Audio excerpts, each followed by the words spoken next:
Good day. This is David Johnson. Welcome to Skagit Talks. And first, we're going to start off with a little public service announcement. Remember, it's getting dark. Are your headlights on? If you're listening in your car, that's important. It's a good safety feature. So check it out. Make sure your headlights are on.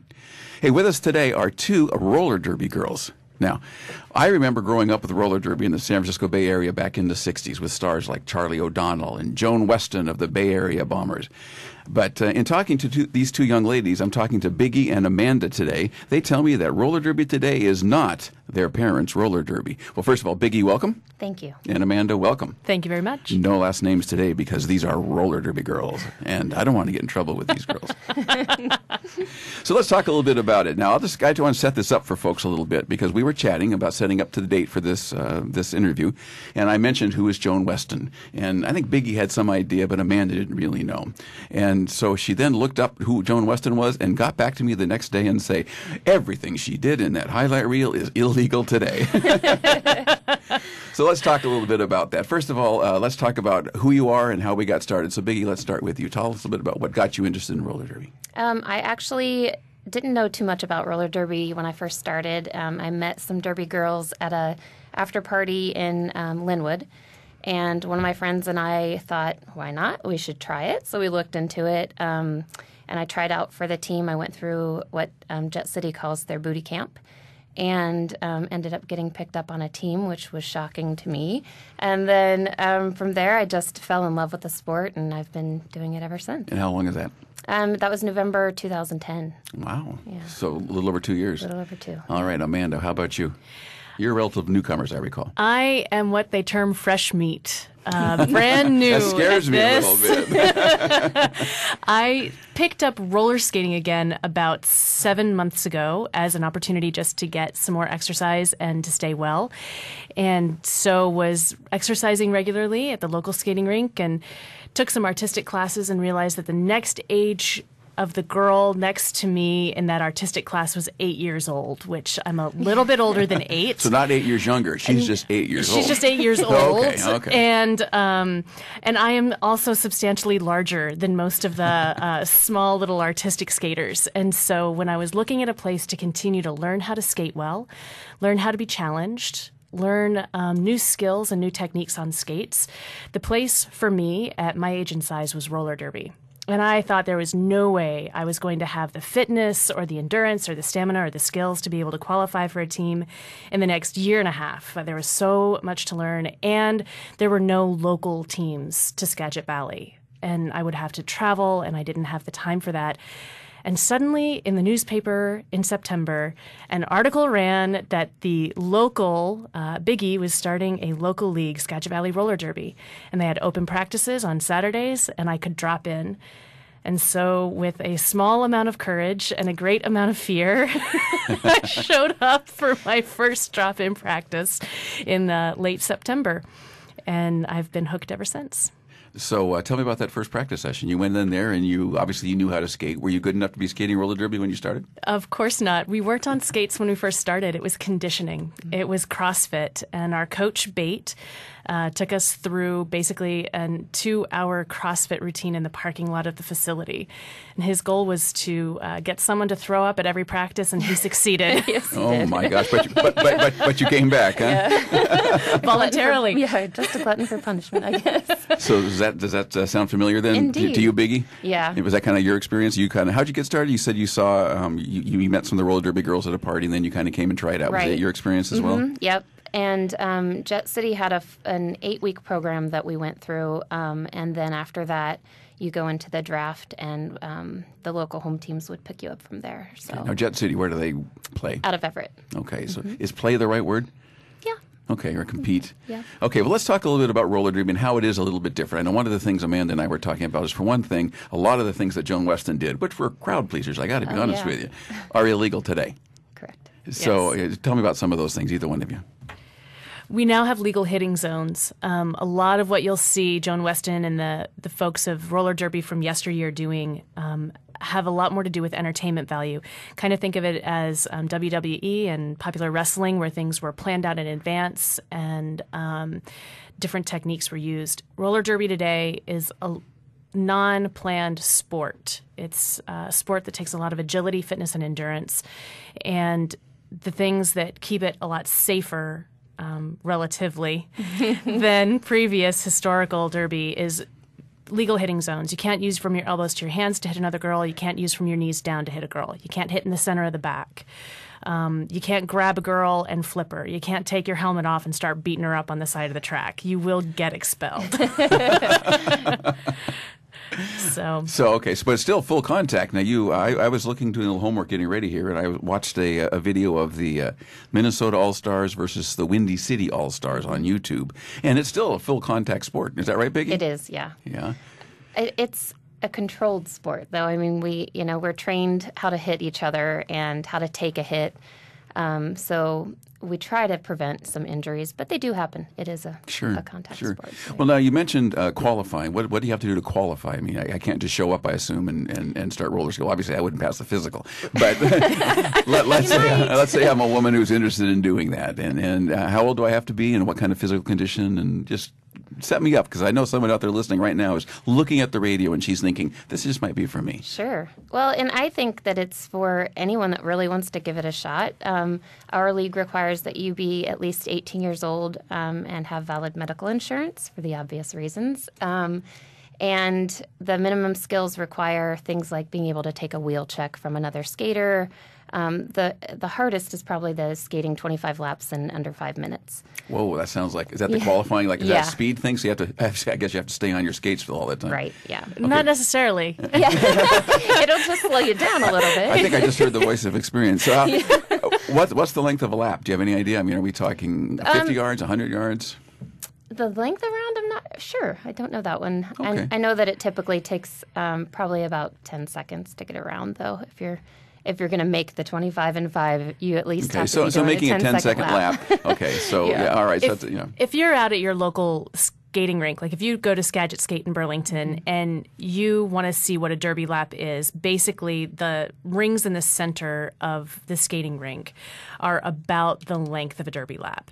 And so you're aiming for 10 to 13 second laps for 5 minutes. And I have fallen in the middle of doing my 25 and 5 multiple times. And it's still possible to fall and make your 25 and 5. You just have to learn how to get up fast, which is another one of our minimum skills, is that if you do hit the ground, you've got to be up in 2 seconds or 3 seconds if you do a full baseball slide. So there's lots of different things. And the wheel check that she was talking about is you've got to be able to actually hit the wheels of another skater while you're rolling and stay vertical. Oh, my gosh. That I sounds think that's scary. the most intimidating one. It's more like knowing I'm going to purposely do it to her. But does she know it's coming? Yeah, well, during the test it does. Not always during. Not always the during bout, a bout. So a competition is called a bout. Correct. Right. All right. Now, how many? Before we get into that, I want to remind folks you're listening to KSVR 91.7 Public Radio for the Skagit Valley. This is David Johnson. You're listening to Skagit Talks, and we're talking to Biggie and Amanda about roller derby in Skagit Valley. So let's talk a little bit about the bout itself. How many girls are on the? And by the way, I've been told before we went on the air, girls is the appropriate term.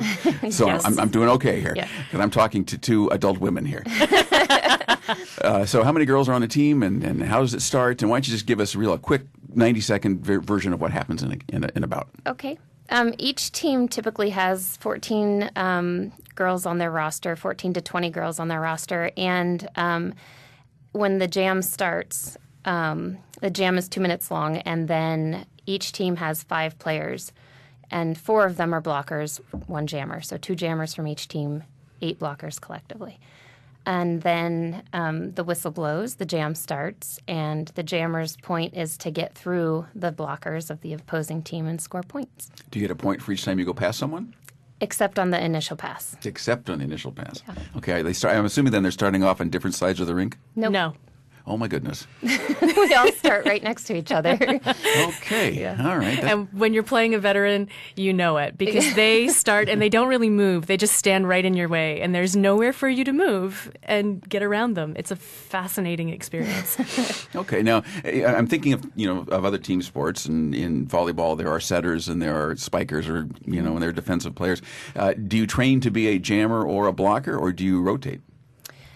Yes, and you kind of train for both. I think personally, I think if you are going to be a good jammer or a good blocker, you should try to be trained for both of them so that you know what to expect if you're in the other position. So, and to know what the jammer is looking for. If you're a blocker, if you have practiced being a jammer, you know that jammer wants you to make a hole or get out of her way or stop somebody because you've been in her position. So, but typically people know that they want to be a jammer or a blocker. Okay. Amanda, which do you prefer? Moment of truth. I'm fresh meat. I'm not going to put myself out there and be set up. I'm sorry. I can take a hit. I don't want to take that big a hit. Biggie, how about you? Which do you prefer? I prefer being a blocker. I think now that I'm becoming a little bit more experienced, I'm starting to get more comfortable being a jammer. And it's just not where I've been in the last couple of years because there were girls that were faster than me, and and so I didn't really get put in that position where now I'm probably going to be in that position for a little bit until Amanda takes my place. Now, one of the things I remember from the old style roller derby, and maybe this isn't the case anymore, was there was a time when one teammate would whip the other one around and really get her going really fast to come in. Do we still do that? Yes, Best we do. feeling in the world. Yes. To be the person being whipped, I suppose. Yes. I got that. Don't worry, this is G-rated, so we're okay on Yeah. that. No, last night at practice, one of the veteran players really was working with us on how to take that whip so you can really use the momentum and keep your feet moving and really go. And it's actually our head ref, Bass, who was giving these whips, and he threw me around the track, and it was just absolutely the most amazing feeling. It was like flying. It was awesome. And Biggie has a big smile on her face and nodding at the same time, so I'm assuming you agree with that. Definitely. All right, we've got just a couple minutes left. So now you've got people's interest peaked. They're looking at the radio as they're driving down the road with their headlights on. How do they get in contact with you? What's the best way to learn more about you folks? Do you have any events coming up in, say, next month or in the next couple of weeks? Absolutely. The first Sunday of every month, we have our Info Jamboree from 2 to 4 out at the Skateway. The Skateway is our facility. It's out on Old Highway 20 and right past United General Hospital. Used to be an old lumber mill. It's in Cedar Woolley, isn't it? It's in Cedar Woolley, and it's being repurposed for this awesome new league called Skagit Valley Roller Derby. You can go online and find us at SkagitValleyRollerDerby.com. You can also find us on Facebook. And on Facebook, you'll find links for all of our events that come up. Every practice we put on there, our Info Jamborees we put up there. So there's lots of information you can find about us online. You can always come out to the Skateway at any of our drop-in practices and hop on some wheels, bring your insurance card so we know that you're safe. We also do sell the equipment, so you can pick up stuff that you need once you get there. And if you need anything, we're happy to help you out. Well, that sounds like a lot of fun. Yeah. And so the Skateway, you say, is Highway 20 near United General Hospital.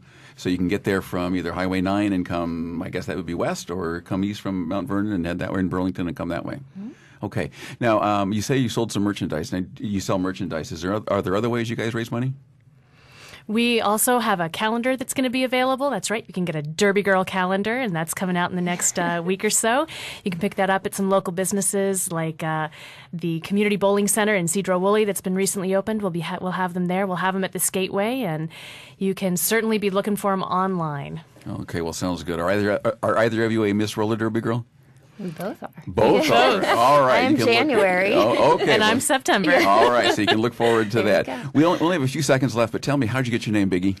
I'm sure your mother didn't name you that. No, my mother did not, and I'm not so sure she approves of it. But I think coming up with your derby name is one of the harder things that you have to do, believe it or not. But my full skater name is Big Butt Light, and so when I first started this sport, I had a little bit larger rear end, and then all of the skating and stuff like that, I've lost a little bit of weight. So, do that. So if you could see me, it probably doesn't make sense. But anyway, so that and my favorite drink to order is a Big Bud Light. So the two together kind of created Big Butt Light. However, screaming that on the track to a player is not the easiest, so it's been shortened to Biggie.